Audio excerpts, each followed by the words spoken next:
One of the body's largest joints, the knee, is a hinge made of bone, cartilage, and tendons. A healthy knee provides shock absorption and agility for bodies in motion. But knee injuries can take athletes out of play, sometimes permanently. The usual causes of knee injuries are trauma from a tackle or block or high-force twisting motions, such as sudden stops, pivoting, jumping, and landing. Ligaments serve as rubbery cables that keep the knee stable.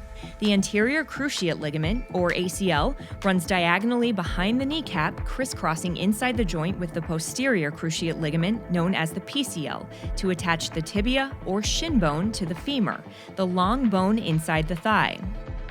The cruciate ligaments inside the knee joint and the collateral ligaments on either side prevent the leg bones from sliding too far forward, backward, or from side to side. Two types of cartilage keep everything moving.